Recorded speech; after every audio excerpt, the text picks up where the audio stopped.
Listo. Buenas noches, amados hermanos, bienvenidos a este estudio bíblico. Hoy vamos a tener el privilegio de estudiar a la luz de la palabra, hermanos, el tema, el temperamento del Señor Jesucristo. Y nos vamos a quedar impresionados y lo vamos a ver todo con versículos bíblicos. Así es que, queridos hermanos, gracias por acompañarnos. Estoy seguro que van a ser bendecidos como yo he sido bendecido con este estudio. Los voy a invitar, hermanos, para que nos pongamos en las manos del Señor, para que oremos y para que le pidamos al Señor que en esta noche su santa palabra nos bendiga, que su santa palabra nos ilumine, hermanos, en esta ocasión. Así es que los invito para darle gracias al Señor. Padre nuestro, en esta noche venimos en el nombre de tu Hijo Jesús, Señor. Venimos ante tu presencia por el mérito de tu Hijo Jesucristo, por el sacrificio que hizo por nosotros en la cruz del Calvario. Venimos ante tu presencia por la sangre que Él derramó, Señor, a favor nuestro. Gracias te damos, Padre, por haber dado a tu Hijo Jesucristo en la cruz del Calvario. Y a ti, Señor Jesús, también te damos toda la gloria y la honra. Gracias, Señor, por estar dispuesto a dar tu vida por nosotros. Te amamos, te bendecimos y te glorificamos, Señor. Santificado sea tu nombre, Jesús. Gracias, Jesús. Gracias, Jesús. Gracias, Jesús. Señor, en esta noche humildemente venimos a estudiar en tu palabra, Señor, lo que hemos aprendido acerca de tu temperamento, de tu carácter, Señor. Señor, gracias porque en tu palabra podemos verte a ti y podemos vernos a nosotros mismos, que todavía nos hace mucha falta crecer espiritualmente para llegar a ser como tú. Pero gracias porque tú eres nuestro ejemplo, Señor. Tú estás en nuestro corazón y tú eres el que hace producir fruto en nosotros. Señor, en esta noche te damos gracias, Señor, y te suplicamos que abras nuestro entendimiento, que podamos verte, que podamos conocerte. Ayúdanos, Señor, por favor. Ayúdanos, Señor, por favor. Te lo suplicamos, Padre. Háblanos a través de tu palabra. Enciende la luz en nuestros corazones, Señor. Despierte en nosotros el deseo de ser como tú, Padre. Te lo suplicamos, Señor, que tengas misericordia. Venimos en humildad a pedirte que hagas una obra perfecta en nosotros. Bendice, Señor, a los hermanos que ya se añadieron, a los que se añadirán luego, y también bendice a las personas que verán este estudio por internet, Señor. Te damos gracias por la tecnología, por el buen uso que podemos darle en tu nombre, Señor. Bendito seas por siempre. Sé con nosotros, Señor Jesús. Amén. Pues, queridísimos hermanos, déjenme hacer algo aquí. Sí, esto es, y voy a compartirles la presentación del tema de hoy. Y listo, una cosita más y estamos listos, queridos hermanos. Listos. Queridos hermanos, esta es la lección número 5 del tema Jesús transforma mi temperamento. Y hoy el tema particular que tenemos, queridos hermanos, es el temperamento del Señor Jesús. Se los había ofrecido en otras ocasiones, bueno, realmente para la semana pasada, pero hicimos un paréntesis. Hoy nos corresponde estudiar el temperamento del Señor Jesús. Y hermanos, qué lindo que a través de la palabra del Señor podamos entender un poquito mejor cuál era el temperamento del Señor para saber cómo Él se comportaba y cómo nosotros debemos comportarnos también. Y no importa el temperamento que tengamos, vamos a verlo, hermanos, Dios así nos creó con un buen propósito. Vamos a ver, hermanos, qué es lo que nosotros heredamos y de quién lo heredamos. Hermanos, esta enseñanza no la tomé de los libros del hermano Tim LaHaye, que son muy lindos, amplios y ricos. Esta enseñanza la tomé, valga la redundancia, de las enseñanzas del pastor Carlos Stal. Él nos ha dado muchas enseñanzas, no es que nos haya dado en alguna ocasión este tema particular del temperamento del Señor Jesús, pero vamos a entenderlo cuando veamos la distribución del campamento de Israel en el desierto. Y en alguna ocasión platicando, hermanos, me pudo explicar lo de los principios de las tribus y de las insignias. Y luego con alguien más ya desarrolló este material, pero yo creo que él nunca lo ha predicado públicamente en ningún lugar. Pues yo tomé parte de ese material y lo enriquecí con algunas otras enseñanzas que él nos ha compartido en otras ocasiones. Así es que, hermanos, entrando en el tema, vamos a estudiar de dónde viene nuestro temperamento. Se recuerdan, hermanos, que platicamos que el temperamento en alguna medida lo heredamos de nuestros padres, pero la mayoría de los estudiosos, como los psicólogos que han estudiado este tema, y aún el pastor Tim LaHaye, él decía que realmente nuestro temperamento estaba más influenciado por nuestros abuelitos, no tanto por nuestros padres, sino por nuestros abuelitos. Entonces, tomemos esto, hermanos. Esto es algo que nosotros heredamos, como ya lo explicamos en la primera enseñanza. Esto es algo que heredamos, esto es algo genético, hermanos. Estas son las múltiples combinaciones, por eso en nuestro temperamento también hay combinaciones. Yo la semana pasada terminé diciéndoles, y hermanos, este es el temperamento que nos dio el Señor. Y una hermana muy linda que está en el grupo me escribe y me dice, mire, yo había entendido que usted dijo una vez que el temperamento lo heredamos de nuestros abuelitos y ahora dice que lo heredamos del Señor, me dijo entonces. Y le dije, usted tiene razón, pareciera que es una contradicción. Y le digo, no, el temperamento nos lo dio el Señor Jesús, pero obviamente a través de nuestros ancestros, básicamente a través de nuestros abuelitos. Pero fue el Señor el que nos lo dio, porque Él escribió un libro de nuestra vida y en el libro de nuestra vida, Él ahí hizo un diseño de cada uno de nosotros. Entonces, hermanos, el temperamento en lo natural, por supuesto que lo heredamos de nuestros abuelitos, eso es lo que dicen los expertos, pero tenemos que entender este principio bíblico. Se los quiero compartir antes que podamos entrar de lleno al tema del temperamento del Señor Jesús. Necesito que podamos comprenderlo, amados hermanos. Si me acompañan a leer Génesis 1 del 26 al 27. Aquí, hermanos, quiero que noten qué es lo que yo le decía a la hermana. Definitivamente lo heredamos de nuestros ancestros, pero al final fue Dios el que nos dio el temperamento y se lo explico con versículos bíblicos. Vamos a leer el versículo 26, hermanos. Dice, esto es cuando Dios está creando al hombre. Quiero que noten esto, hermanos. Este es un principio muy lindo, hermanos. Dios me ayude a poder explicar bien para que le pueda ampliar a usted el conocimiento de la palabra del Señor. Dice, entonces dijo Dios. Quiero que noten que habló Dios, pero dice, dijo Dios. Y se lo subrayé. Hermanos, esto es Reina Valera 60. Usted lo puede ir a verificar a su Biblia. Entonces dijo Dios, hagamos al hombre a nuestra imagen conforme a nuestra semejanza. Antes de continuar leyendo, tengo que decirle, hermanos amados, claramente dice en el versículo 26, entonces dijo Dios, hagamos, está en plural. Hermanos, ¿con quién está hablando Dios? Porque dijo hagamos, no dijo, entonces dijo Dios, haré al hombre a mi imagen conforme a mi semejanza. No, quiero que noten, le subrayé las palabras que están en plural. Entonces dijo Dios, hagamos, plural, al hombre a nuestra, plural, imagen, conforme a nuestra, plural, semejanza. Hermanos, Dios está hablando y está diciendo, hagamos. Dios tiene que estar hablando con alguien más.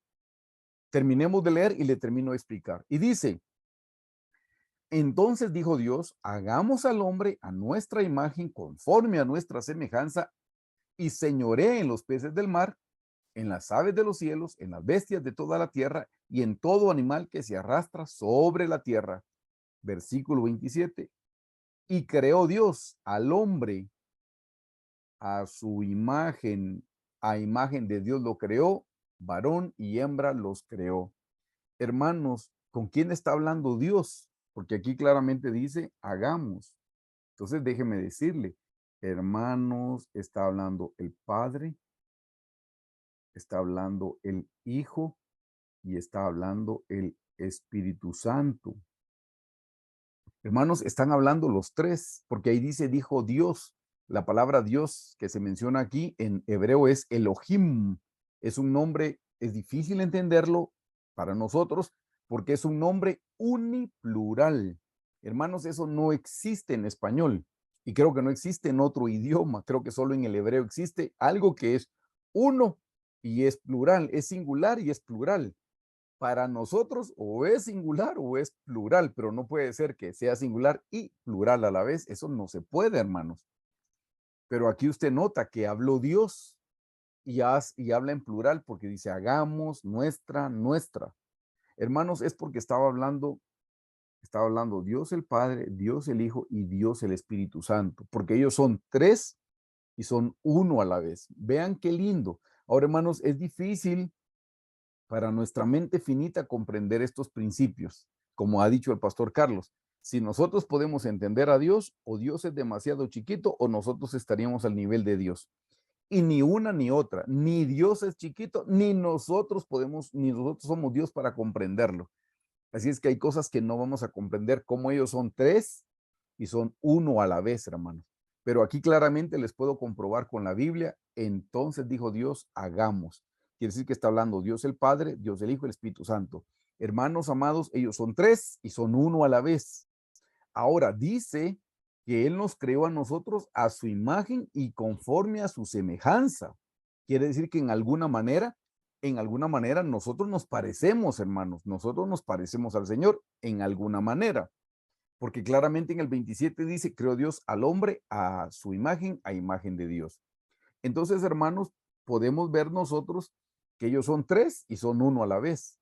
Me deja decirle que todos los seres humanos que fuimos creados a imagen y semejanza de Dios, todos los seres humanos, cristianos y no cristianos, creyentes o no creyentes, también somos tres y somos uno.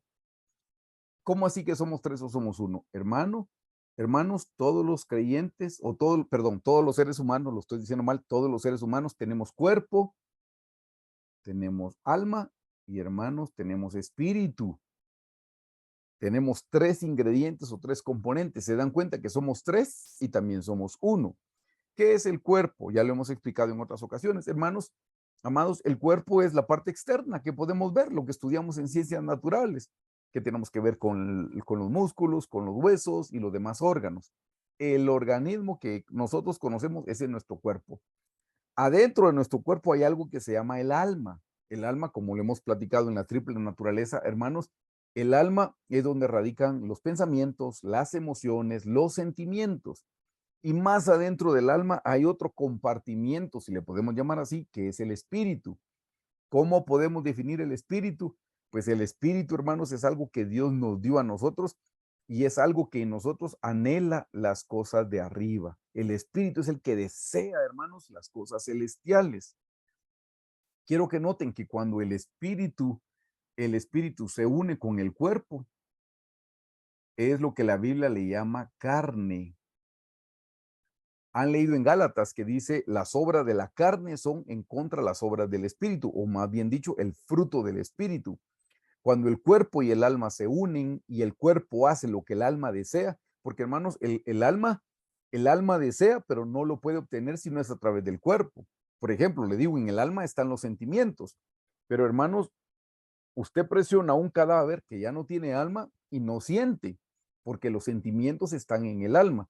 Pero igual al alma y usted aprieta al alma ni la puede tocar, porque el alma necesita del cuerpo. Así es que cuando el alma y el cuerpo se unen, es lo que la Biblia le llama carne. Y dice que el fruto de la carne, que son los adulterios, las fornicaciones, los pleitos, las lascivias, las lujurias, y menciona todas esas cosas feas, y eso es cuando el cuerpo y el alma se unen. Realmente, hermanos amados, lo que Dios desea es que el alma se una al espíritu, y ahí es donde nos convertimos en seres espirituales. Ahí es donde estamos caminando en el espíritu cuando nuestra alma se une al espíritu. Pero para que nuestra alma se una al espíritu, nuestra alma tiene que orar, nuestra alma tiene que estudiar la Biblia, nuestra alma tiene que procurar poner por obra la palabra del Señor. Entonces, hermanos, el alma está alimentando al espíritu. Entonces, ahí podemos ser personas espirituales. Pero quiero que noten de nuevo, hermanos, Dios es Dios Padre, Dios Hijo y Dios Espíritu Santo. Y nosotros somos cuerpo, alma y espíritu. ¿Se da cuenta que somos semejantes? Sí tenemos una semejanza. Hermanos, ¿dónde radica entonces el temperamento? ¿Radica el temperamento en el cuerpo? No. ¿Radica el temperamento en el espíritu? No. ¿En dónde radica? Radica en el alma. En el alma es donde radica el temperamento, hermanos. Y eso es lo que estamos viendo nosotros, que fue lo que Dios puso en nosotros. Hermanos, tanto el alma y el espíritu vienen de Dios. El cuerpo nos lo dieron nuestros padres, pero el alma y el espíritu nos lo dio el Señor. Y ahí en el alma es donde está el temperamento. Espero haber sido claro con esto, hermano.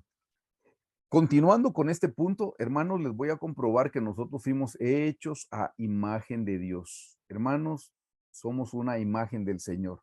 Por favor, lean conmigo Hechos 17:26. Dice, y de una sangre ha hecho todo el linaje de los hombres. Hermanos, todos venimos de una sangre. Yo sé, hermanos, que somos diferentes porque hay gente que dependiendo de su sangre o de sus ancestros, hay gente que puede venir de Europa, gente que puede venir de Asia, de África, de Oceanía, y algunos somos de América, y hay muchas mezclas. Y hay gente que se cree superior a otras, hermanos, dependiendo del lugar donde nació. Pues déjeme decirle lo que dice la Biblia. Nadie es superior a nadie. Nadie tiene una mejor sangre que la de otros. Porque claramente está diciendo aquí en el versículo 26 de Hechos 17, y de una sangre ha hecho todo el linaje de los hombres para que habiten sobre la faz, sobre toda la faz de la tierra, y les ha prefijado el orden de los tiempos y los límites de su habitación. Hermanos, todos fuimos hechos de una misma sangre. Hermanos, todos somos descendientes de Adán. Por supuesto que tal vez, digamos, la cultura hebrea ha sido como la que menos se ha mezclado y tal vez nosotros nos tocó nacer en una latitud donde han habido muchas mezclas, pero al final no importa, la sangre es la misma, haya nacido donde haya nacido en cualquier continente, en cualquier país, en cualquier aldea, en cualquier cantón, no importa. Todos estamos hechos de la mismísima sangre, hermano. Pero hay algo lindo porque estamos hablando de los temperamentos. Acompáñeme ahora a Apocalipsis 4:6. Dice, y delante del trono había un mar de vidrio semejante al cristal, y junto al trono, alrededor, dice, y junto al trono y alrededor, cuatro seres vivientes llenos de ojos delante y detrás. Hermanos, aquí se mencionan cuatro seres vivientes. Y hermanos, esto lo podemos relacionar nosotros con los cuatro temperamentos para que ustedes puedan ver. Hermanos, Apocalipsis es en la eternidad futura. Vimos Génesis, que fuimos creados a imagen y semejanza del Señor. Así es que, hermanos, si nosotros tenemos un temperamento y nosotros fuimos creados a imagen y semejanza de Dios, ¿qué cree? Que Dios también tiene un temperamento, porque Jesús también tiene un temperamento, porque nosotros fuimos creados a imagen y semejanza del Señor, a imagen y semejanza de Dios. Entonces, si nosotros hoy tenemos ojos, ¿qué cree? Pues el Señor, tal vez ojos como los nuestros, no, hermanos. Pero se recuerdan que David en uno de sus salmos dice, Dios, oh Dios, inclina tu oído a mi oración. Eso quiere decir que de alguna manera él tiene un oído, hermanos. Seguramente no es como los que nosotros conocemos, pero la función es la misma.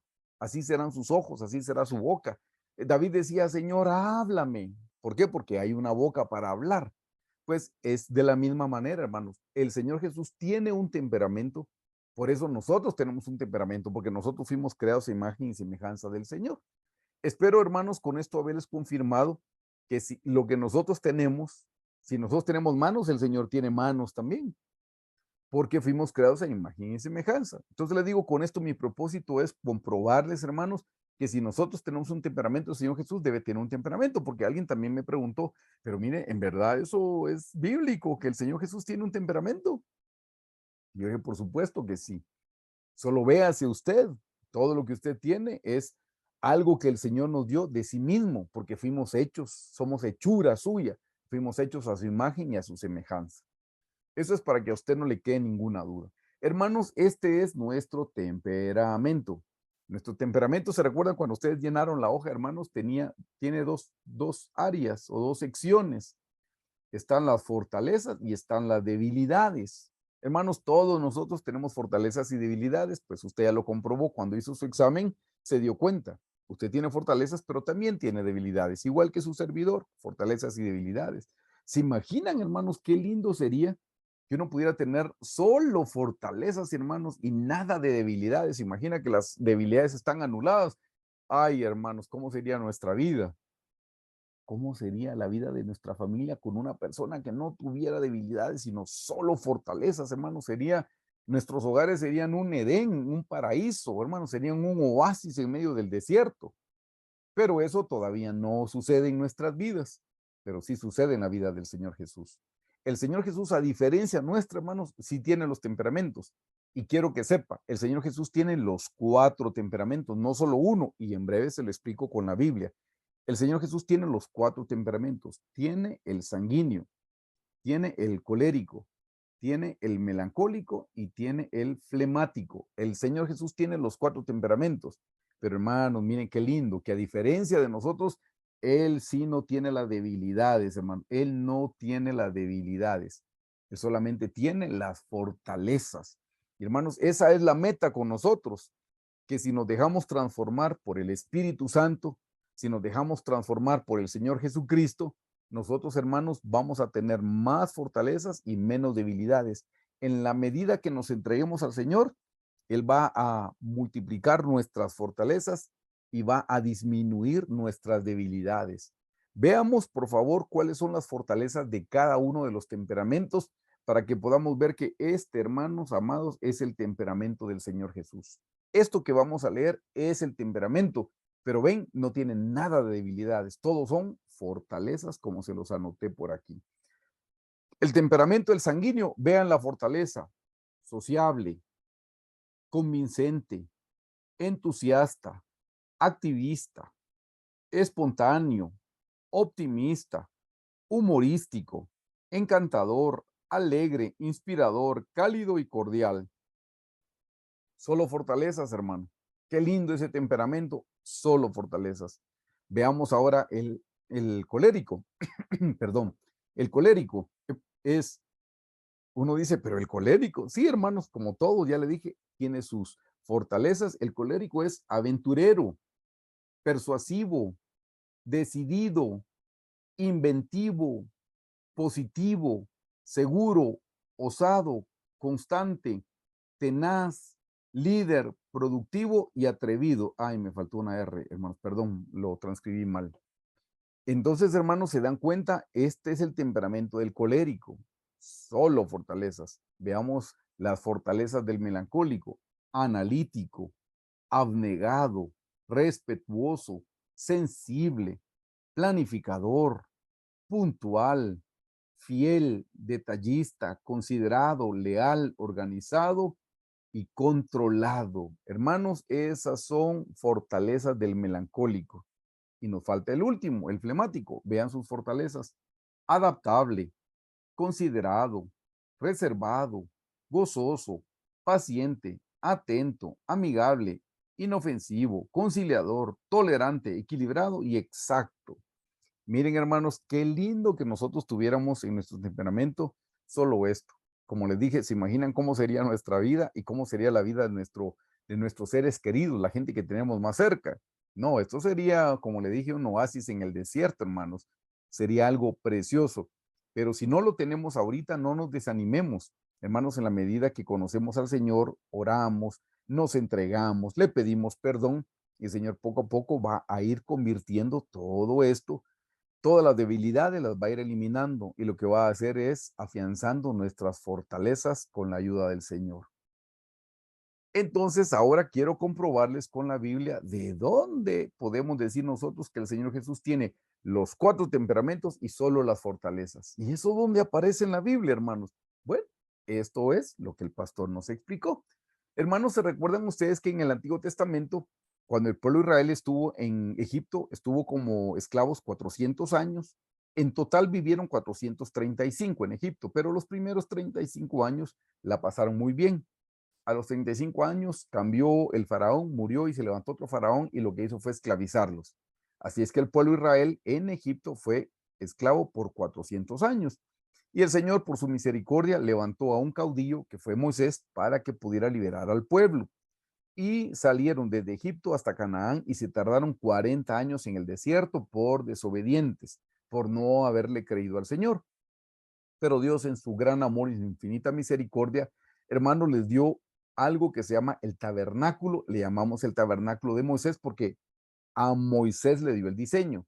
Está también el tabernáculo de Salomón, o el templo de Salomón, que fue el templo que diseñó David, pero no lo pudo construir porque en su tiempo había mucha guerra, y cuando David murió y lo sucedió en el trono Salomón, en tiempos de Salomón hubo paz, y ahí él pudo construir el templo de Salomón. Hay otro templo, también está el templo de Ezequiel. Hermanos, este es el tabernáculo de Moisés, que con todo respeto lo vamos a decir así, era como una tienda de campaña. Hermanos, el tabernáculo de Moisés era, como les dije, una tienda de campaña donde habían muebles, habían 7 muebles que representan 7 experiencias espirituales que nosotros debemos hacer nuestras. Pero hermanos, qué lindo y qué importante que el Señor les dio este diseño o este patrón para que pudieran tener una comunión con Dios o tener una relación con Dios o que el pueblo se pudiera acercar al Señor. Hermanos, el Señor podía haber descendido y hablaba con ellos, pero les dio esto porque esto es una figura, es un tipo, es una sombra, es una maqueta del tabernáculo. Lo que representa es nuestro crecimiento espiritual, experiencia por experiencia. Así es que ustedes ven en esta diapositiva, hermanos, que este era el tabernáculo de Moisés. El tabernáculo de Moisés, queridos hermanos, si ustedes nunca lo habían estudiado, es como una tienda de campaña, es todo esto que estamos viendo y lo que está adentro. Lo que está afuera ya no es el tabernáculo es lo que yo les acabo de marcar. Por fuera, hermanos, habían cortinas de lino, habían columnas para sostenerlas. Y adentro del tabernáculo, esto que ustedes ven a la intemperie, esto que están viendo ustedes aquí, hermanos, donde se ven las personas y los animalitos, esto es lo que se llama el atrio. Ahí es el atrio. Aquí donde está esta como casita, hermanos, porque hay una como casita, perdón, le voy a dejar el nombre, perdón. Aquí está el atrio. Esto que se ve atrás, hermanos, como una casita, realmente estaba dividida en 2 partes. El atrio es la primera parte, aquí está la segunda parte y aquí está la tercera parte. Hermanos, la segunda parte es lo que se llama el lugar santo. Y la tercera parte, hermanos, es lo que se llama el lugar santísimo. Ahí en el lugar santísimo, aquí donde ven ustedes esta columna, ahí era donde se manifestaba la presencia del Señor una vez al año. Ahí era donde tenía que entrar el sumo sacerdote. Hermanos, esta es una figura muy linda. Si Dios más adelante lo permite, la volveremos a estudiar porque la hemos estudiado por muchas veces, muchas ocasiones, pero es algo muy precioso. Pero hermanos, en este tabernáculo era donde descendía la presencia del Señor. Aquí era donde Dios venía a tener comunión con su pueblo. Hermanos, este era un lugar que se santificaba para que la presencia del Señor pudiera venir a un lugar santo, digámoslo así, no a un lugar sucio. Pero interesantemente, présteme atención, por favor. Interesantemente, hermanos, en el tabernáculo de Moisés, alrededor del tabernáculo, lo que estamos viendo nosotros por aquí, alrededor, les estoy delineando alrededor, hermanos, alrededor del tabernáculo se tenían que asentar todas las tribus. Yo no sé si ustedes recuerdan cuántas personas salieron de Egipto. Dice que salieron 600,000 hombres, hermanos, sin contar mujeres y niños. Diga usted, no es cierto, pero diga que cada hombre estaba casado, tal vez habían solteros, y que cada esposo tuviera un hijo, que tampoco es cierto, porque usted sabe que los hebreos sí se multiplicaban.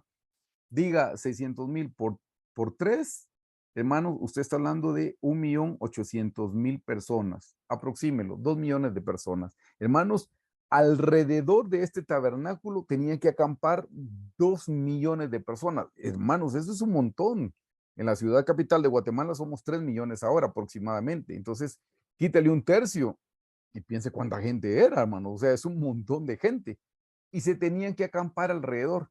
¿Se imaginan ustedes cómo acampamos a 2 millones de personas, hermano? Eso sería algo complicadísimo. Que no, yo quería este lugar. Y es que el tabernáculo no estuvo en un solo lugar los 40 años. No, hermanos, el tabernáculo se asentaba cuando la nube descendía, pero cuando la nube se levantaba, tenían que desarmar todo y empezar a caminar a donde la nube se asentaba. Así es que, hermanos, esto era continuo. Se tenía que armar y desarmar, armar y desarmar. Y se imaginan para que la gente no se peleara, no, que yo quería ese lugar, no, que yo quería estar a la puerta del tabernáculo, que yo quería ver cuando entraba el sacerdote. Eso debió ser algo complicado. Pero Dios, en su omnisciencia, porque Dios todo lo sabe, diseñó la forma apropiada para acampar alrededor del tabernáculo. Ya que lo tenemos aquí, quiero que sepan, hermanos, que esto queda para el poniente. No, no, no, perdón, estoy hablando mal, perdón, hermanos, disculpen. No, esta puerta, esta es la puerta principal. Esta puerta queda para el oriente, hermano. Oriente. Oriente es donde sale el sol. Aquí era donde salía el sol. De ese lado salía el sol. El tabernáculo no podía quedar viendo para cualquier lado la puerta, hermanos. No, tenía que ser para el oriente. El oriente, hermanos, es el este, si no estoy mal. Espero no equivocarme. Y si me equivoqué, se los corrijo más adelante. Hermanos, esa puerta principal quedaba para el oriente, para el lado oriental quedaba. Y hermanos, miren qué cosa más interesante. Aprovecho para mencionarlos. ¿Se recuerdan cuando Adán pecó y lo sacaron del huerto?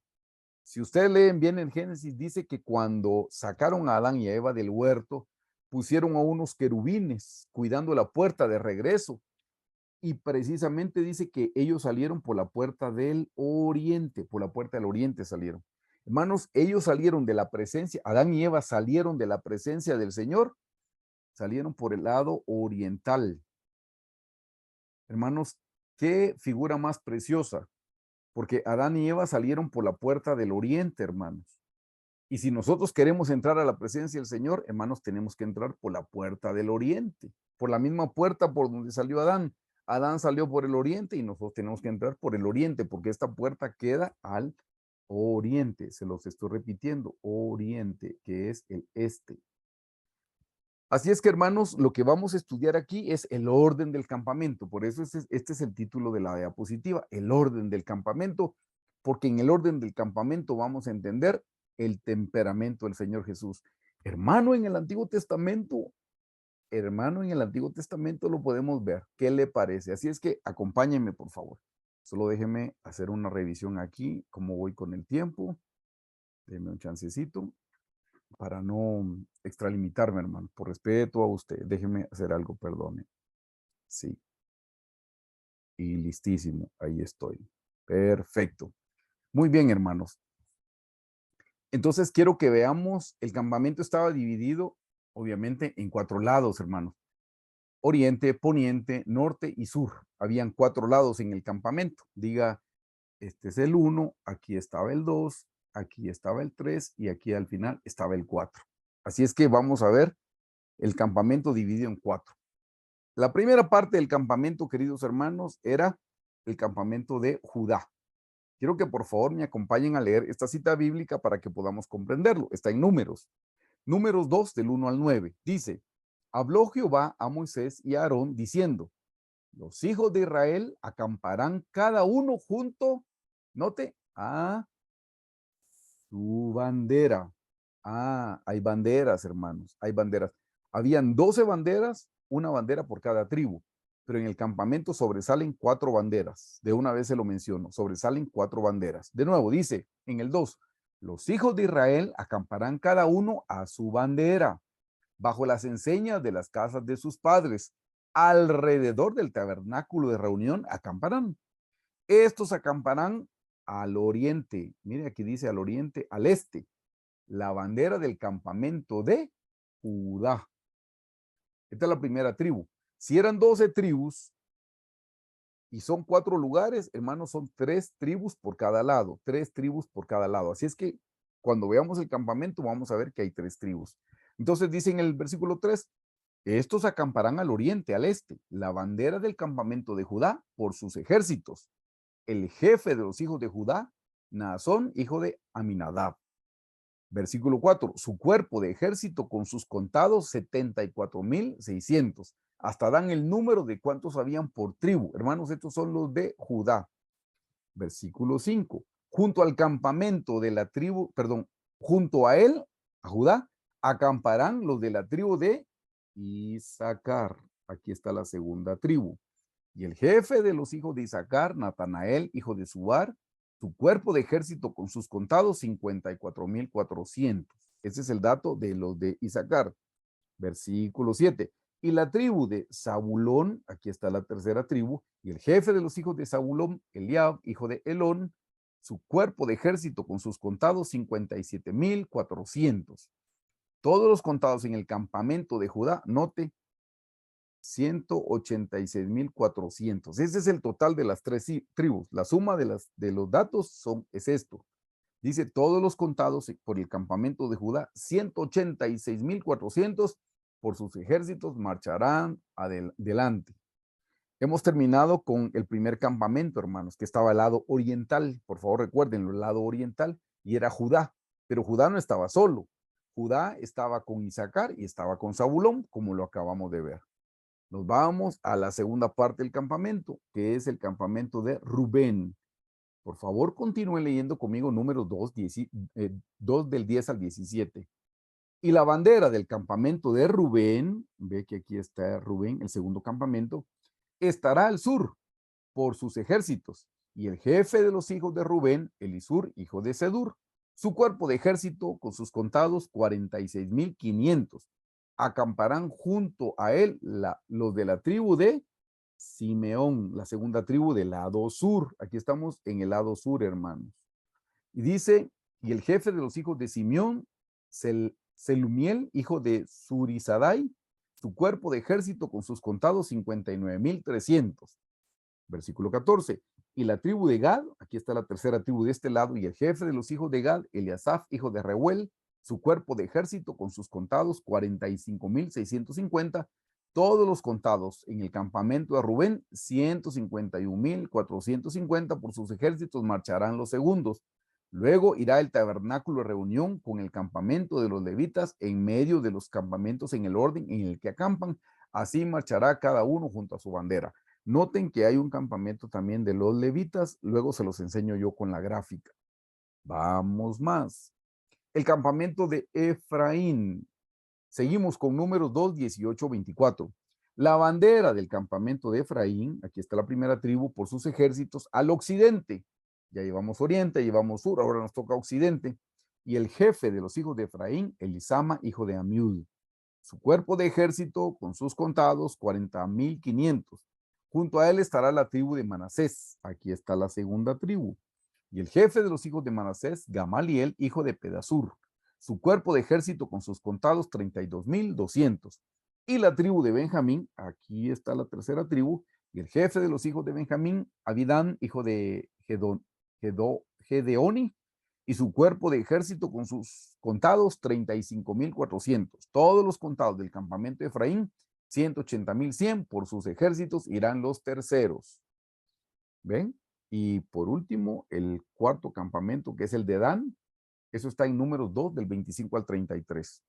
La bandera del campamento de Dan estará al norte por sus ejércitos. Y el jefe de los hijos de Dan, Ahiezer, hijo de Amisadai, su cuerpo de ejército con sus contados 62,700, junto al campamento de la tribu de Aser, la segunda tribu de este bloque, y el jefe de los hijos de Aser, Pagiel, hijo de Ocrán, su cuerpo de ejército con sus contados 41,500.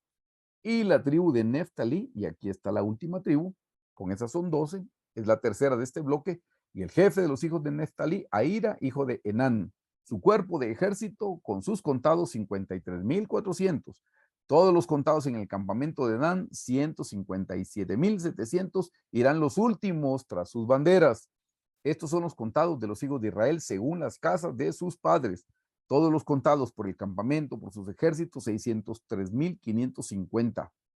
Más los levitas, nótelo, es lo que el pastor nos ha enseñado. Más los levitas no fueron contados entre los hijos de Israel como Jehová lo mandó a Moisés. Hermanos, solo se contaban las otras 12 tribus y ahí van a ver porque sacan a los levitas no los cuentan porque ellos están para el servicio del Señor. Por eso a la tierra prometida solo entraron, generalmente la gente piensa que solo entraron dos, Josué y Caleb, porque están censados, son de tribus, pero hay dos levitas que entraron, no aparecen claramente porque no fueron censados, no aparecen sus nombres, pero ustedes los ven en el desierto y luego los ven también en la tierra prometida. Esos levitas son Eleazar y Fines. Eleazar, hijo de Aarón, y Fines, nieto de Aarón. Ellos sí entraron a la tierra prometida. Por eso al final, hermanos, entraron 4 personas. Número 1, Josué. 4 como los temperamentos. 2, Caleb. 3, Eleazar. Y el número 4, Fines. Fines. Miren qué cosa más linda. Ustedes saben qué significa la palabra Caleb. ¿Qué significa Fines? Fines significa boca de serpiente. Oh, de serpiente, hermano. Sí, hermanos, pero la buena serpiente.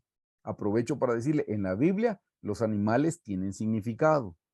Ah, pero el diablo, sí, hermano, porque el diablo lo copió de la Biblia, el diablo todo lo copia.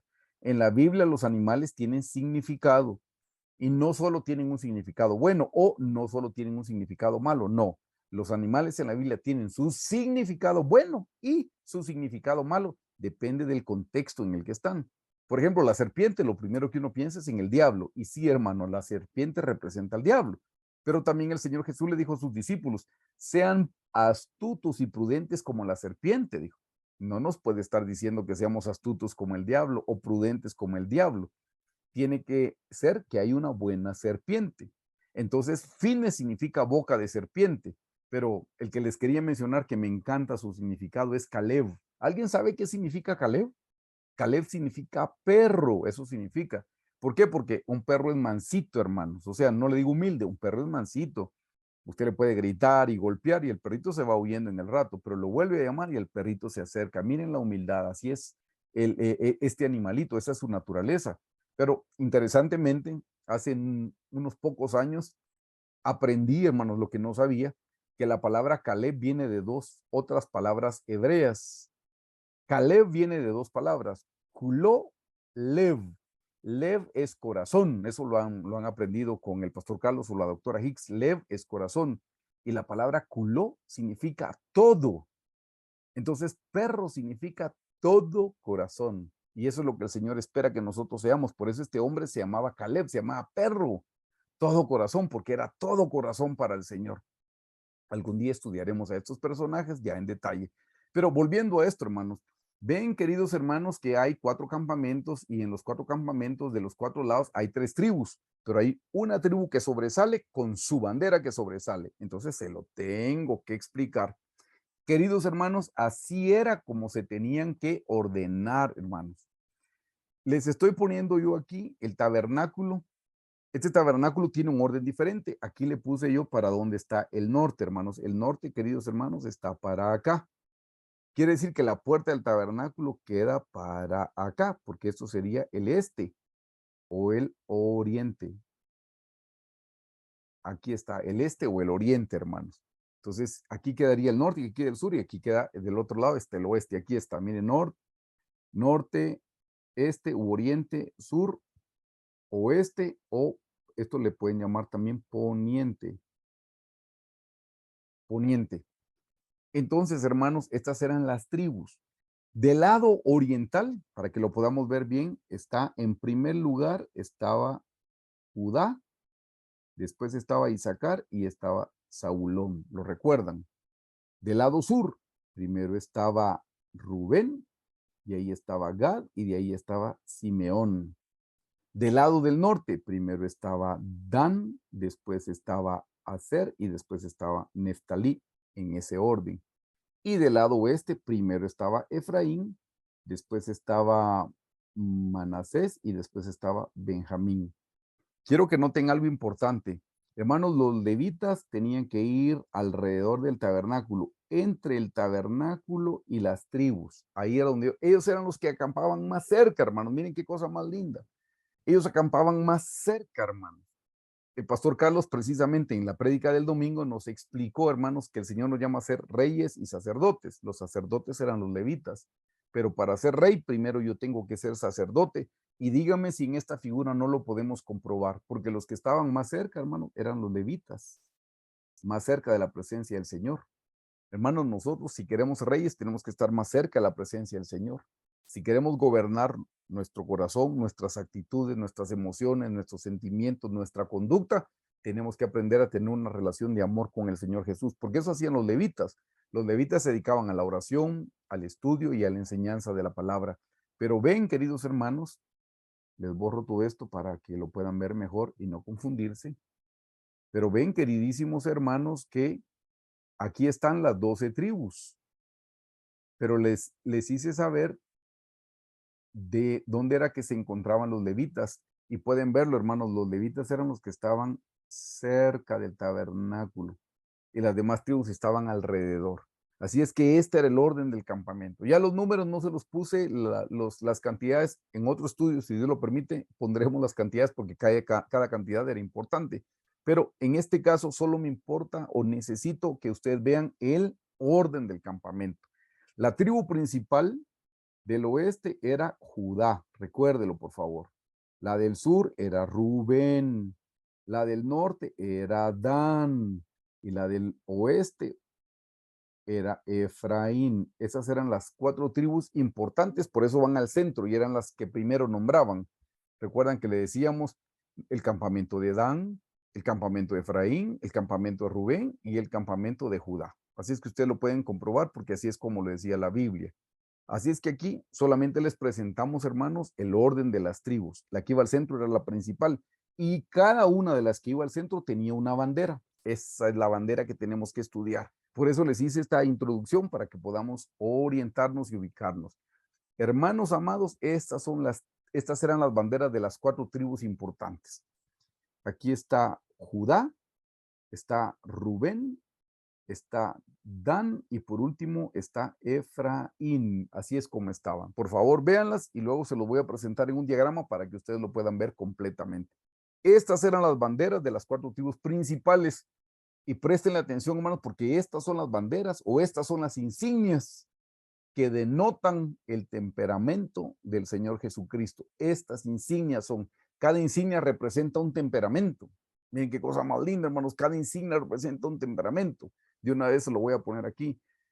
El león representa el temperamento colérico, el león.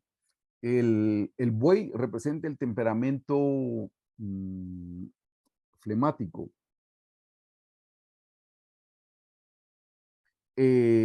Rubén representa el temperamento melancólico y luego se los voy a explicar por qué, no vayan a creer que no tiene explicación. Y entonces el que me queda es el sanguíneo. Hermanos, estas insignias representan los 4 temperamentos y si están alrededor del tabernáculo y el tabernáculo representa al Señor Jesús, quiere decir que el Señor Jesús está rodeado de estos 4 temperamentos. Por eso en Apocalipsis leímos que alrededor habían 4 ancianos, representan estos emblemas y esos ancianos representan nuestro temperamento o los 4 temperamentos. Obviamente son solo las fortalezas, no las debilidades. Pero ven, hermanos, de aquí podemos entenderlo y vamos a ver cómo encaja perfectamente bien estas insignias con la descripción del temperamento. Lo vamos a ver y vamos a quedar sorprendidos. Aquí les hice de nuevo, hermanos, esta es una diapositiva que me dieron permiso de usarla en un estudio bíblico muy precioso. Me la compartieron ya hace un tiempo y pedí permiso porque lleva trabajo hacer esto, hermanos. Así que esto no lo hice yo, solo lo copié. Lo único que hice fue anotarles para dónde es que queda aquí el norte, hermanos, porque ahora ya lo puse de acuerdo a cómo se ponía el tabernáculo. Y si aquí queda el norte, hermanos, entonces para este lado queda el oriente, donde quedaba la puerta principal. Por eso ustedes ven, aquí, hermanos, está el tabernáculo y la figura de la estatura del Señor Jesucristo. Para este lado quedaría la puerta, lo que ustedes están viendo aquí, hermanos. Aquí quedaría la puerta. Se los borro para no confundirlos. Entonces, queridos hermanos, aquí podemos ver nosotros que está, ya lo habíamos visto, pero ahora lo estamos viendo de otra forma. Está de nuevo Judá, Isaacar y Zabulón. Y esto es lo que se llama el campo o el campamento de Judá, que fue el primero que estudiamos, ¿se recuerdan? Luego nos vamos al segundo, hermanos, porque ese es el orden que el Señor le da en la Biblia. El segundo, hermanos, es Rubén, que está acompañado de Gad y está acompañado de Simeón. Este es el campo de Rubén y esta es su insignia. Aquí, hermanos, en esta gráfica, gracias a los hermanos que la trabajaron, aquí sí ya pusieron a todos los levitas, pero ya también por sus tribus, porque los levitas tenían sus propias tribus también. Al frente, hermanos, quedó a Moisés y a Aarón. En el lado de Rubén, hermanos, quedaron los coatitas. En el lado de Dan quedaron los meraritas de Merari. Y en el lado de Efraín quedaron los gersonitas de Gersón. Así es, Gersón se llama. Así es que ahí está donde estaban las tribus de los levitas. Pero volviendo a esto, del lado de Dan, hermanos, está Dan, está Aser, está Neftalí, y esto es lo que se llama el campo de Dan. Y ustedes ven, aquí está su insignia. Aquí está su insignia. Aquí está su insignia, porque tenía que llevar la bandera, esa era la insignia, hermanos. Y del lado de Efraín, ustedes ven que está Efraín, está Benjamín, está Manasés, y esto es lo que se llama el campo de Efraín. Y aquí, hermanos, está la insignia, que era el buey. Así es que de nuevo, hermano, así es como se miraba el orden, hermano. Este era el orden del campamento en el Antiguo Testamento. Miren qué cosa más linda, hermano. O sea, sí había un orden, no era, se pueden ir a sentar a donde quieran, escogen las mejores tierras, hermanos. No, es donde le corresponde de acuerdo al lado donde le toca estar al lado del campamento, ya sea en norte, sur, este o oeste. Así es como se asentaban. Lo importante que quiero que noten es que tenían una insignia, hermanos. De nuevo le regreso, ¿cuáles eran las insignias? El león, el hombre, el águila y el buey. Y estos son los temperamentos que yo le puse a usted en la parte de atrás. Así es que usted ya lo puede ver ahora, ya lo puede ver más completo, están las tribus y están las insignias, pero todavía falta un ingrediente lindo, hermanos, que le tengo que agregar, que está en el Nuevo Testamento, para que usted vea que toda la Biblia se complementa, no hay nada que se oponga, todo lo contrario. ¿Sabe qué le tengo que añadir a esta gráfica, a esta figura? Le tengo que añadir los evangelios. Hay 4 evangelios que representan al Señor Jesucristo. Los 4 evangelios lo presentan de una faceta diferente, de una faceta muy preciosa. Eso lo dicen todos los teólogos, toda la gente que ha estudiado los evangelios coinciden en esta descripción. Al diagrama que ya le puse, que es el mismo que usted vio aquí, es el mismísimo diagrama, solo le añadí, hermanos, los evangelios. Del lado de León o del lado de la tribu de Judá está Mateo. Ese es el evangelio, Mateo. Y Mateo, hermanos, presenta al Señor Jesús como Rey de Reyes. Así es como lo presenta Mateo, como Rey de Reyes. Del lado de Rubén está el evangelio, hermano, de Lucas, que presenta al Señor Jesús como el Hijo del Hombre. Y van a ver ustedes que eso cómo coincide de bien, hermanos. Lucas presenta al Señor Jesús como el Hijo del Hombre. Mateo lo presenta como el Rey de Reyes. Desde la genealogía empieza la genealogía empezando con David, porque David era rey, rey de reyes. Lucas lo presenta como Hijo de Hombre. Del lado de Dan es el Evangelio de Juan. Y Juan presenta al Señor Jesús, hermanos, como Hijo de Dios. Ustedes ven el águila que se mueve en las alturas como Hijo de Dios. Hasta en eso coincide perfectamente bien. Y el último, hermanos, que es en el campo de Efraín, es el Evangelio de Marcos. Y Marcos presenta al Señor Jesús, hermanos, como siervo sufriente. Miren cómo coincide perfectamente bien cada insignia del Antiguo Testamento con un evangelio del Nuevo Testamento y que coincide exactamente bien de la manera como cada uno lo presenta. Hermanos, podemos darle gloria a Dios por su palabra y ver qué perfecta es la palabra del Señor y cómo encaja perfectamente bien, hermanos. Aquí están los 4 evangelios que también podemos relacionarnos con las 12 tribus alrededor del campamento, hermano. Y no les dije algo porque tal vez tienen la duda. Si de las 12 tribus estaba Leví y ya Leví no está alrededor, ¿de dónde cuadran 12 tribus? Eso se me olvidó contarse. ¿De dónde cuadran 12 tribus? Es que se recuerdan, hermanos, que Efraín y Manasés no eran hijos, eran nietos. No eran de las 12 tribus, sino son hijos de las 12 tribus. Realmente, hermanos, estaba José, de la tribu de José, que sí era José, y de ahí nació Efraín, el primero, Efraín, y 2, Manasés. Efraín, que significa fructífero, y Manasés, que significa el que hace olvidar. Si usted quiere ser fructífero, usted tiene que olvidar, tiene que perdonar. Si usted no perdona, olvídese que va a ser fructífero. Quiere ser fructífero, tiene que aprender a perdonar. Ese era José, y José ya no aparece. Entonces, mire, pues, está José y están los levitas, Leví, que era de ahí.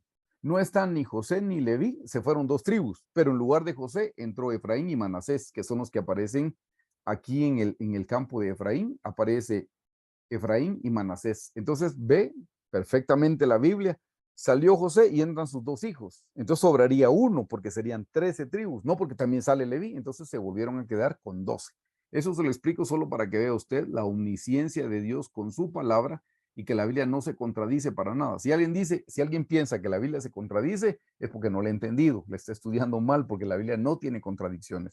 Pues volviendo a esto, queridos hermanos, pueden ver que también los evangelios podemos relacionarnos con las insignias que están en el tabernáculo de Moisés y lo tenemos que estudiar por el temperamento del Señor Jesús que se relaciona con nuestro temperamento también. Entonces, queridos hermanos, aquí es donde tenemos que estudiar el temperamento del Señor Jesús. Empecemos con el primero que está del lado de Judá. El primer temperamento, hermanos, es el colérico. Lo dejé en medio porque el colérico está relacionado con el león, la insignia es el león y la tribu es Judá. ¿Qué le parece? Pero está relacionado con el Evangelio de Mateo y Mateo lo presenta como Rey de Reyes. Así es que si usted quiere, le hice ahí 3 grupos, por eso les puse los signos de más. Judá, Judá que tiene como insignia el león y Mateo que presenta al Señor Jesús como Rey de Reyes. Y esto está relacionado con el temperamento colérico. Vea lo que dice de león, por favor, acompáñeme.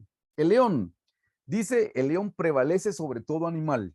Por eso, hermanos, al león le llaman el rey de la selva. Él es el rey. Y precisamente Mateo dice que el Señor Jesús es rey de reyes. Está relacionado con el león. ¿Qué le parece? El león dice prevalece sobre todo animal, conquista. Pero note esto, hermanos, ¿qué come el león? ¿Qué come el león? Hermanos, el león come carne. Quiero decirle algo, si usted, y está relacionado con Judá, ahorita se lo digo, Judá, y la palabra Judá significa alabanza, hermanos, tiene que ver con la gratitud. Judá es con aplaudir, con danzar, con cantar, con silbar, con palmear.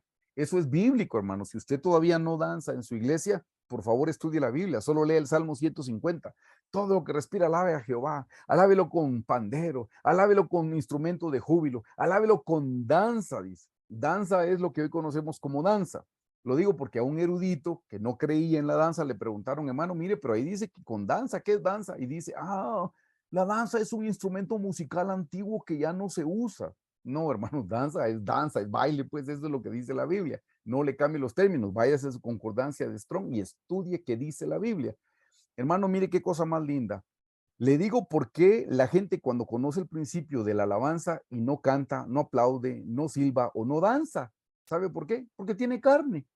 Su carne no lo deja porque su orgullo no lo deja danzar porque atrás hay personas y me van a ver y yo soy todo circunspecto, hermano. Y eso de perder la compostura, gritando, haciendo esas cosas. Sí, hermanos, todos empezamos así. Yo no le niego, cuando llegué a la iglesia dije, Dios mío, ¿qué es esto? Esto parece estadio. No, por favor, dije yo, respeto.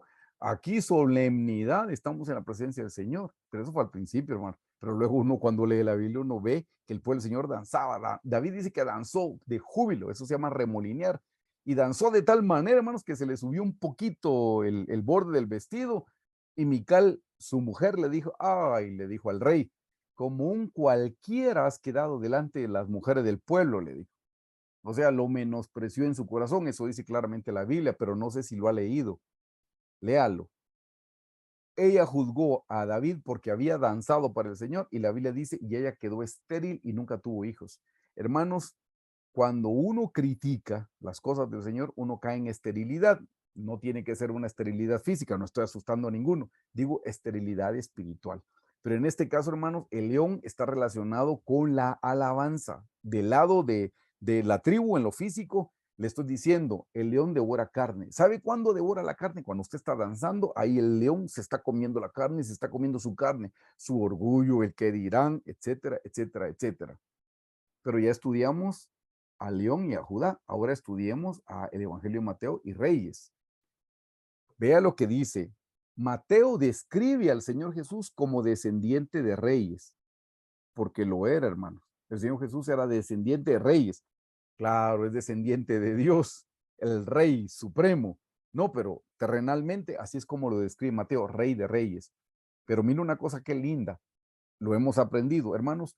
Les dije, el sacerdote, su trabajo es orar, estudiar la palabra y ponerla por obra y enseñarla. Pero el rey, el trabajo del rey es conquistar, hermanos, conquistar. Y eso es lo que hace el león, conquista. Por eso está relacionado con el león. Porque, hermanos, Un rey conquista, un rey sabe gobernar. En el caso nuestro no es gobernar a mi esposa, no es gobernar al vecino, no es gobernar a algún hermano de la iglesia, no, es gobernar la tierra de nuestro corazón. El rey Salomón dice en Proverbios, es mejor el que logra dominar su temperamento, su carácter, que el que domina una ciudad. No, si para dominar una ciudad solo hay que tener armas, infundirles miedo, hermanos, y todo el mundo se obedece. No, no, pero por favor, domine usted su mal carácter, domine sus malas palabras, domine su mal temperamento, su mala conducta, esa explosión cuando se enoja. A eso es a lo que se refiere cuando dice rey de reyes, es aprender a sojuzgar la tierra de nuestro corazón, a poder reinar en nuestras actitudes. Y así es como lo presenta Mateo. Y por último, mire lo que dice, el rey vence el pecado, vence la muerte y vence el infierno, porque conquistó, hermanos. Y dígame si el Señor Jesús no conquistó. El Señor Jesús conquistó el pecado, conquistó la muerte y conquistó el infierno, conquistó a nuestro enemigo eterno que era el diablo, hermano, lo conquistó. Y mire lo de un colérico y por favor, si usted tiene el temperamento colérico como un temperamento principal, por favor, présteme atención porque este es para usted. ¿Cuántos coléricos hay aquí? Que no le dé pena porque no lo estamos viendo, hermano, porque todo el mundo dice, el colérico es el peor temperamento. Pues mire, el Señor Jesús tiene ese temperamento colérico, pero como solo tiene las fortalezas, no es malo, y a eso es a lo que el Señor nos llama, a que tengamos las fortalezas. Mire lo que dice el colérico. En primer lugar, lo básico del colérico es que tiene metas claras y las alcanza. Eso es el león, conquista. Eso es Mateo, el rey de reyes, que conquistó el pecado, la muerte y el infierno. Ese es el temperamento del Señor Jesús. Tiene metas claras y las alcanza. Si usted es colérico, esto es para usted. Debe proponerse llegar a ser la esposa del Señor Jesús. Debe ser su mayor meta. Usted es colérico, hermano, y usted de los que alcanza metas y conquista y tiene una meta y la alcanzó y se pone otra más alta y la alcanzó y se pone otra más alta y la alcanzó y así se va. Que su meta espiritual sea llegar a ser la esposa del Cordero. Esa debería ser su meta principal. O buscar primeramente el reino de Dios y su justicia y todas las demás cosas os vendrán por añadidura. Hermanos, un colérico, propóngase metas espirituales. No desaproveche su temperamento. Dios le dio ese temperamento para que alcance metas espirituales. ¿Qué meta? La estatura del varón perfecto. ¿Qué meta? La esposa del Cordero. ¿Qué meta? Crecer y dejar la carne. Esa es la meta que un colérico puede alcanzar. Ve qué lindo, porque ese es el temperamento del Señor Jesús y ese es lo que el Señor desea para todo colérico. ¿Cuántos coléricos dicen amén? Bueno, déjenme mostrarle al Señor Jesús como colérico. Aquí está, colérico, el Señor Jesús venció el pecado, la muerte y el infierno. Por favor, acompáñenme a leer Mateo 28 del 5 al 6.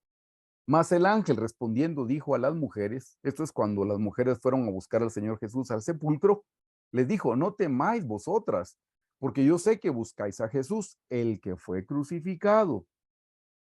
No está aquí, pues ha resucitado. Hermanos, el Señor Jesús en la cruz venció al diablo, porque en la profecía que le dieron a la mujer en el huerto le dijeron, a tu simiente, dice, el enemigo o el diablo le herirá el calcañar, pero la simiente, o sea, el Señor Jesús le va a aplastar la cabeza a la serpiente, le dijo.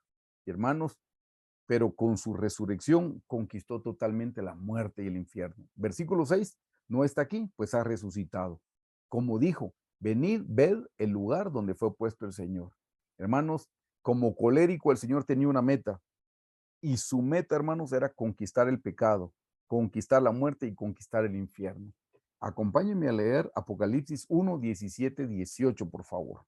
Dice, cuando le vi, caí como muerto a sus pies, y él puso su diestra sobre mí diciéndome, este es Juan el que está hablando, el apóstol Juan, y es Jesús el que le habla, y le dice, no temas, yo soy el primero y el último.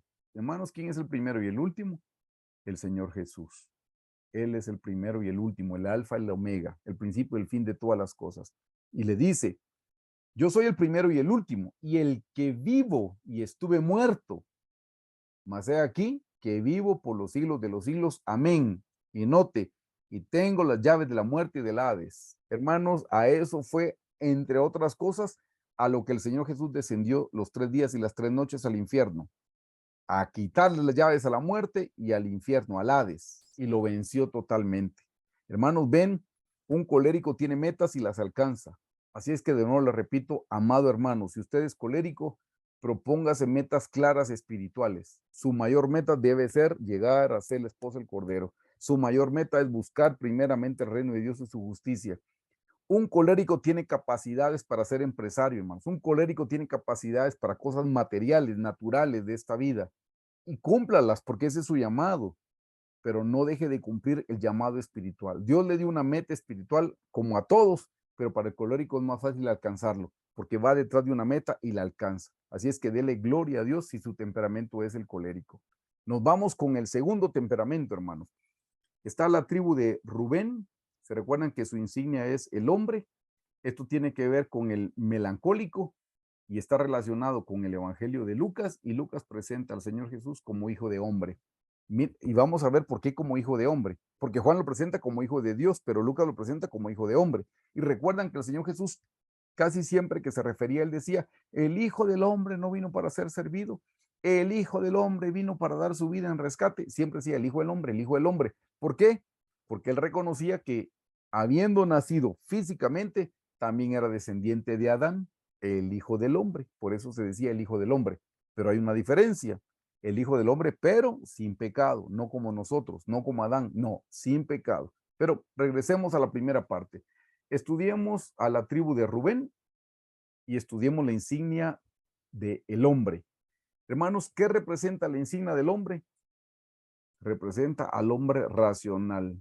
Hermanos, solo el hombre tiene la capacidad de razonar. Tenemos animalitos, tenemos plantas y las plantas no razonan, hermanos, como nosotros razonamos. Pues tienen cierta inteligencia, hermanos, de cómo se alimentan de los nutrientes, pero no razonan. Los animalitos son muy inteligentes y usted puede tener una mascotita que parece que le habla, hermanos, y de verdad que es muy inteligente. Sí, hermanos, pero no tiene la capacidad de raciocinio que usted tiene. Por eso es que esto representa al melancólico. El melancólico es meditativo.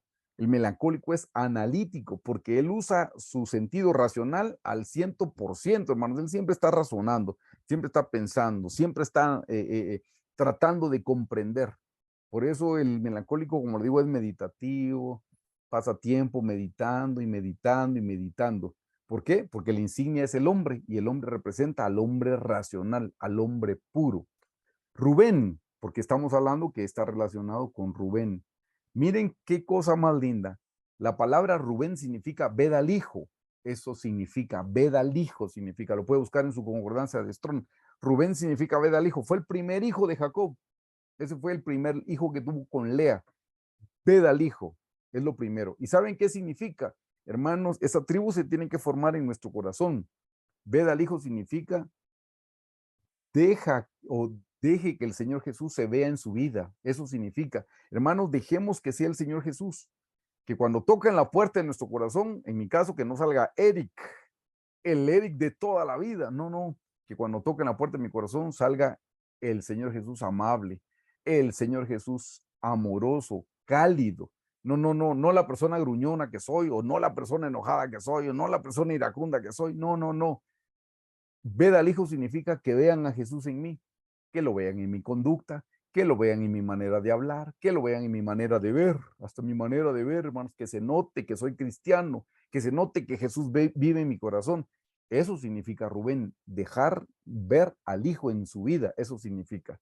Pero por el otro lado, vemos nosotros que es Lucas el que lo presenta como hijo de hombre. Entonces yo les anoté aquí, hermanos, Jesús era 100% Dios, pero 100% hombre. Por eso es como hijo del hombre. Pero no te lo le dije, hombre sin pecado. Hermanos, hombre limpio. El único hombre sin pecado es el Señor Jesús. El único hombre limpio es el Señor Jesús. ¿Y cómo lo relacionamos con el melancólico? Mire, los hermanos melancólicos se enfocan en hacer lo correcto. ¿Se recuerdan que lo hemos enseñado lo hemos enseñado en las presentaciones anteriores? Es enfocado en hacer lo correcto. El melancólico es el que dice, hagámoslo de la manera correcta. No lo ve dejando de pagar sus impuestos, no lo ve haciendo un viraje imprudente donde no se tiene que virar, no lo ve si es un varón melancólico, no lo ve estacionándose en el estacionamiento de la cigüeña, porque no es cigüeña la que está esperando, no se estaciona en el lugar de los minusválidos porque sabe que hay una persona minusválida que un día va a llegar. No, el melancólico es hagámoslo de la manera correcta. Entonces, ¿en qué se debe enfocar un melancólico espiritualmente hablando? Y este es el mensaje para todos los melancólicos. Debe proponerse ser perfeccionado en la santidad. Al melancólico no le va a costar buscar la santidad porque le gusta hacer las cosas de la manera correcta. Hermanos, eso es santidad, hacer las cosas que son correctas. ¿Saben ustedes qué es ser íntegro? Hermanos, ser íntegro es hacer las cosas correctas aunque nadie me esté viendo, y eso lo hace un melancólico. Un melancólico no se porta bien porque lo está viendo alguien más. No, el melancólico se porta bien porque esa es su naturaleza, hermanos. Él está enfocado en hacer lo correcto. Entonces un melancólico tiene que enfocarse en ser perfeccionado en su santidad. Pero para ser santo no solamente es hacer las cosas correctas, porque eso lo podría hacer a fuerza de disciplina. No, no, no. Va a ser santo porque ora, va a ser santo porque estudia la Biblia, va a ser santo porque pone por obra su palabra. En eso, hermanos, tiene que ser perfeccionado. Así es que ese es el llamado para todo melancólico, buscar la santidad, buscar la santidad. La meta para el colérico es alcanzar la estatura, una meta, una meta, una meta. Y aquí es de proponerse ser perfeccionado en la santidad. Por favor, hermano colérico, note lo que dice del Hijo del Hombre sin pecado, que es el Señor Jesús. Lea conmigo Primera de Pedro 2, 22, 23, hablando del Señor Jesús, porque aquí le estoy comprobando cómo el Señor Jesús tiene ese temperamento. Por si no se lo dije, aquí le estoy comprobando que el Señor Jesús tiene el temperamento colérico, porque Él conquista. Y ahora le estoy comprobando cómo el Señor Jesús tiene el temperamento melancólico. Y luego los temperamentos que me faltan. Primera de Pedro 2, 22, 23 dice, hablando del Señor Jesús, el cual no hizo pecado, ni se halló engaño en su boca, quien cuando le maldecían no respondía con maldición. Miren qué temperamento más lindo. No respondía con maldición. Cuando padecía, no amenazaba, sino encomendaba la causa al que juzga justamente. Eso es hacer lo correcto, no contestar. Sí, pero usted qué, usted empezó primero. No, hermano, no es pendenciero, no. De nuevo dice el Señor Jesús, el cual no hizo pecado, ni se halló engaño en su boca. El melancólico, su llamado es a buscar la santidad porque le gusta hacer lo que es correcto, le gusta hacer lo que le agrada al Señor. Entonces, enfóquese en buscar su santidad. Vea lo que dice Isaías 53, 9 del Señor Jesús. Y se dispuso con los impíos su sepultura, mas con los ricos fue su muerte. Note, aunque nunca hizo maldad, ni hubo engaño en su boca. Hermanos, el Señor Jesús nunca cometió un pecado, nunca cometió una maldad, nunca fue grosero, nunca fue abusivo con nadie. Cuando a la mujer sirofenicia le dijo, no está bien darle el pan a los perrillos, hay predicadores que dicen que se le pasó la mano. No, hermanos, el Señor Jesús no era grosero, el Señor Jesús no era abusivo como nosotros. No, el Señor Jesús le está diciendo a esa mujer perrillo porque está probando el corazón de sus discípulos, porque para los discípulos sí ella era un perro. Por eso le dice, ya cállala y despídela. Y el Señor Jesús le dice, no está bien darles el pan de los hijos a los perrillos. Miren que no le dijo perros, no, todavía lo dijo con amor, con afecto, perrillos, pero porque quería probar el corazón de sus discípulos. Hermanos, el Señor Jesús no comete pecado, en el Señor Jesús no hay mancha, Él es santo. Hermanos, la Biblia sin santidad nadie verá al Señor. Todos debemos buscar la santidad, pero ese debería ser el enfoque del melancólico. Nos vamos al número 3. Dan, que está relacionado con la insignia del águila. Eso tiene que ver con el temperamento sanguíneo. Y vemos el Evangelio de Juan que presenta al Señor Jesús como el Hijo de Dios. No como el Hijo del Hombre, ahora es como el Hijo de Dios. El águila. ¿Qué representa el águila? Hermanos, el águila se remonta sobre las alturas. Eso es lo que tiene la particularidad del águila, es que el águila vuela, vuela, vuela, vuela y llega altísimo, hermanos. Tiene una dificultad y va sobre lo alto, lo alto, lo alto, lo alto. Por eso, hermanos, el águila está relacionada con todo lo puedo en Cristo que me fortalece. Hay un problema y el águila sube más del problema y subió el problema y vuelve a subir otro poco más. El águila no ve obstáculos. Esa es la naturaleza del águila. El águila se remonta hasta lo más alto, hermanos. ¿Y qué tiene que ver eso con Dan? Mire qué cosa más linda. La palabra Dan significa juzgarse a sí mismo. ¿Qué es eso? Juzgarse a uno mismo. No juzgar a las personas, no, juzgarse a uno mismo. Eso significa Dan, juzgarse a uno mismo. Hermanos, cuando nosotros juzgamos a los demás, no estamos en las alturas, estamos en las profundidades. Pero cuando nos juzgamos a nosotros mismos, entonces sí estamos en las alturas. ¿Saben por qué? Porque nos juzgamos comparándonos de acuerdo a la palabra del Señor. Entonces, hermanos, cuando nos juzgamos, sí está haciendo algo positivo en nuestra vida. Porque si nos juzgamos y vemos que no nos parecemos al Señor Jesús, vamos y nos arrepentimos y eso nos lleva a las alturas. Pero si nosotros en vez de juzgarnos a nosotros, juzgamos a los demás, juzgamos a la esposa, juzgamos a los hijos, juzgamos a los compañeros, juzgamos a los jefes, hermanos, definitivamente nosotros no vamos para ninguna altura, nosotros vamos para una profundidad. Por eso está relacionada el águila con Dan. Vayámonos del lado del Evangelio de Juan. Juan presenta al Señor Jesús como Dios y dice, lo presenta como el unigénito o el único engendrado Hijo de Dios. Por eso es como Juan. Juan empieza hablando del unigénito, del único engendrado, el único en su género, el único, no hay otro, hermanos, solamente el Señor Jesús. Y esto es para los sanguíneos. ¿Se recuerdan cómo lo hace el sanguíneo, hermanos? El sanguíneo todo lo hace alegre.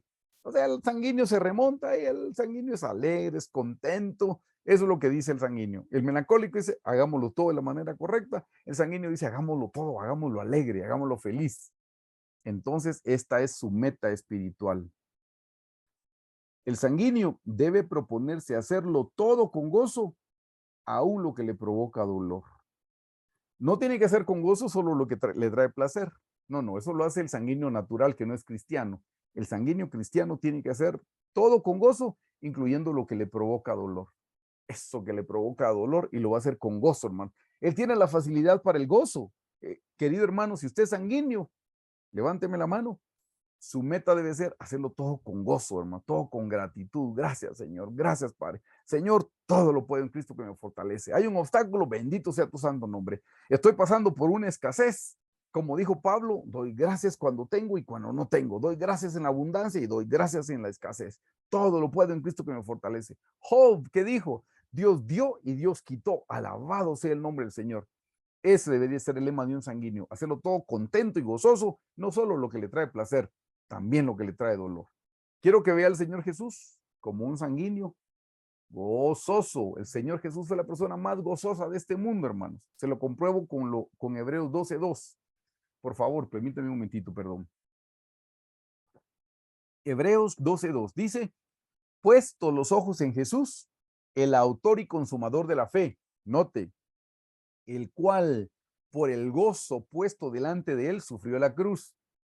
Ay, hermanos, a nosotros nos ponen la cruz y en vez de tener gozo nos da miedo y alegamos, murmuramos, nos quejamos, refunfuñamos, como Dios me paga así, yo tanto que lo sirvo, desde mi niñez yo nací debajo de una banca en la iglesia, nunca he ido a una discoteca y todas esas cosas que podemos decir, hermanos, y eso qué importa.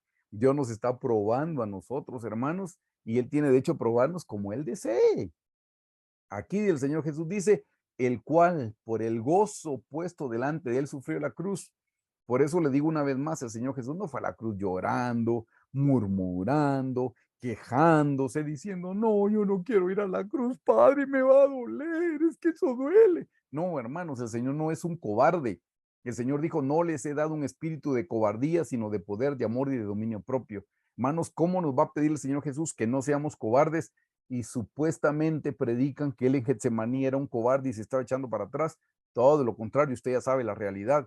Ahí se estaba muriendo el Señor y él luchó para poder llegar a la cruz y dar su vida ahí. Cuando dijo que pase de mí esta copa, era la copa del Getsemaní, la muerte del Getsemaní, no la muerte de la cruz, porque al final sí llegó. Aquí claramente dice, por el gozo, perdón, el cual por el gozo puesto delante de él sufrió la cruz, menospreciando el oprobio. Oprobio es vergüenza. Ay, el Señor ni le importó la vergüenza que iba a sufrir con tal de cumplir con el mandamiento que su Padre le dio y con tal de salvarnos a todos nosotros, hermanos. Bendito sea su santo nombre.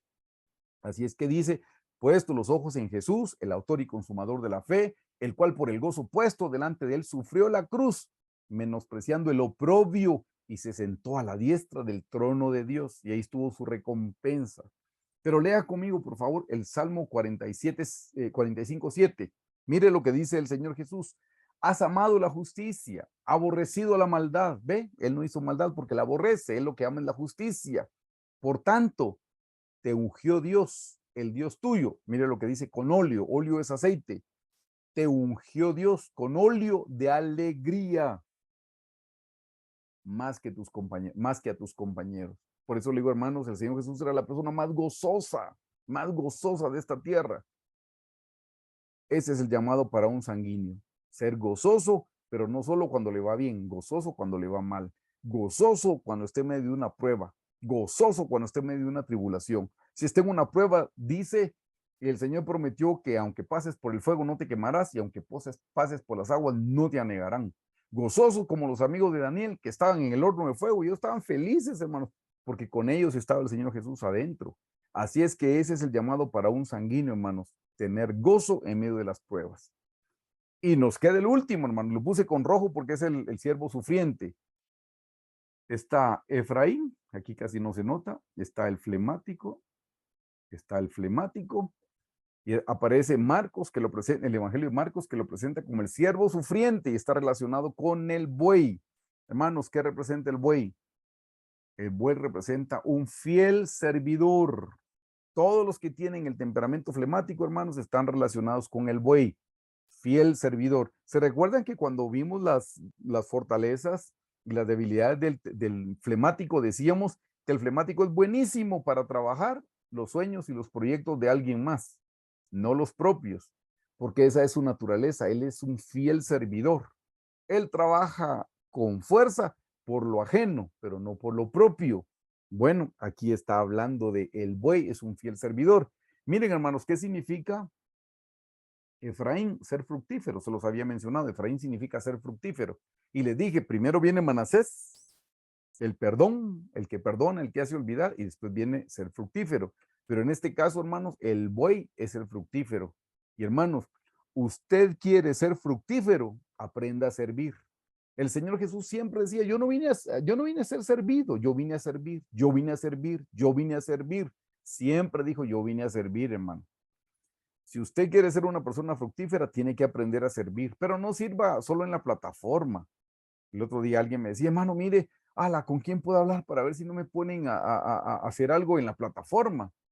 Ay, le digo yo, hermano, disculpe, ¿no se le ha ocurrido que tal vez nos podría ayudar limpiando baños? Ay, dice eso, no.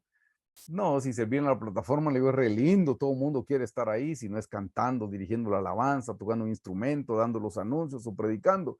Sí, hermano, pero el siervo sufriente no está buscando un lugar de preeminencia, no, no está buscando donde enfocan las cámaras y las luces, no, está buscando la parte de atrás.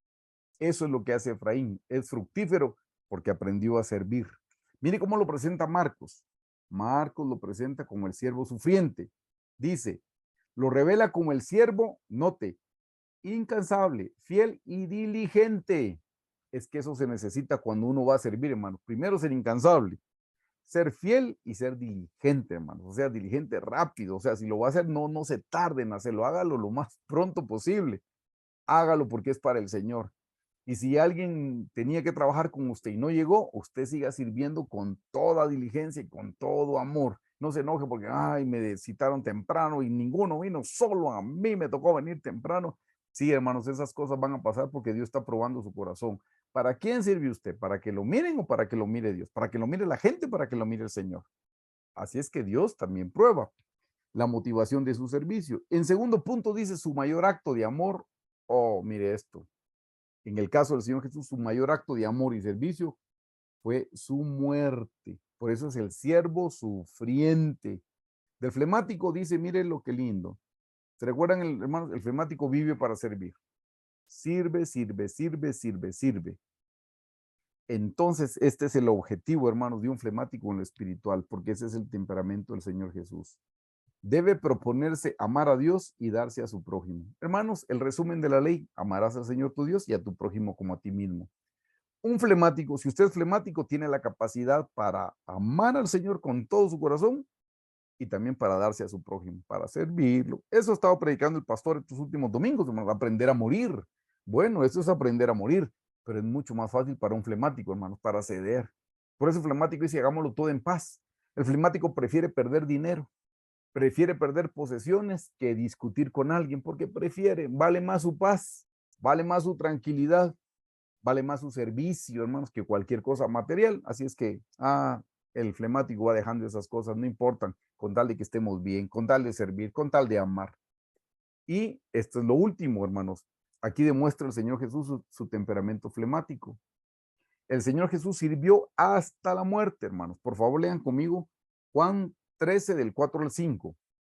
Dice, se levantó de la cena, esto es ya antes de ir al Getsemaní, se levantó de la cena y se quitó su manto y tomando una toalla la ciñó. Luego puso agua en un lebrillo y comenzó a lavar los pies de los discípulos y a enjugarlos con la toalla con que estaba ceñido. Hermanos, se recuerdan que el Señor Jesús, siendo Él el creador de los cielos y la tierra, el amo de toda y el dueño de todas las cosas, humildemente decidió que le iba a lavar los pies a sus discípulos y se los secó, hermanos.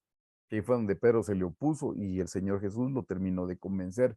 Pero se dan cuenta de la humildad del Señor Jesús, hermanos. Sirvió, estaba a punto de morir y sirvió también en la muerte. Por favor, lean conmigo Mateo 20, 28. Como el Hijo del Hombre, dice el Señor, mire, el Hijo del Hombre no vino para ser servido, sino para servir. Querido hermano y hermana, si usted quiere ser como el Señor Jesús, tiene que aprender a servir.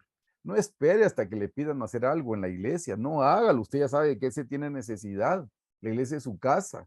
Si donde pasa encuentra que hay un papel tirado, ahí no diga, hay que venga la servidora y que lo levante. No, usted lo puede recoger y ponerlo en el recipiente de la basura. No espere hasta que alguien más lo haga. Mira que el piso en la iglesia, por ejemplo, está mojado. Cualquiera podría resbalarse. Pero yo no soy servidora. O si soy, no, pero hoy no me tocó a mí servir.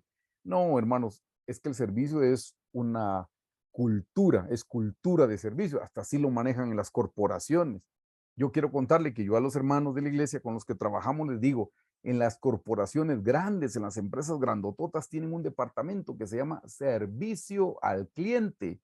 Y yo le digo, aquí en la iglesia, todos los trabajadores deberíamos de ser servicio al cliente, no una oficina con un rótulo, no, todos los trabajadores deberíamos ser servicio al cliente, porque el Señor Jesús está diciendo aquí, como el Hijo del Hombre no vino para ser servido, sino para servir, y note, y para dar su vida en rescate por muchos. Eso quiere decir el siervo sufriente, el que dio su vida en la cruz del Calvario.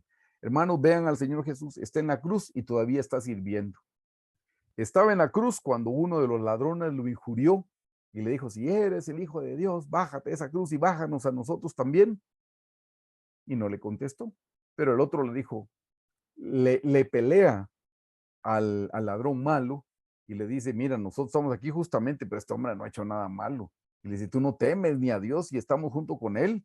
Y es cuando le dice, Señor, acuérdate de mí cuando vengas en tu reino. Hermanos, estando el Señor Jesús en esa condición de dolor y de sufrimiento, y todavía estaba salvando a un ladrón que se arrepintió. Dígame si no el Señor sirvió hasta el final de sus días. Hermanos, está en la cruz con aquel gran dolor y sufrimiento y dice, Padre, perdónalos porque no saben lo que hacen. Hermanos, se dan cuenta, el Señor Jesús siempre sirvió hasta el último momento de su vida, hasta el último aliento de su vida.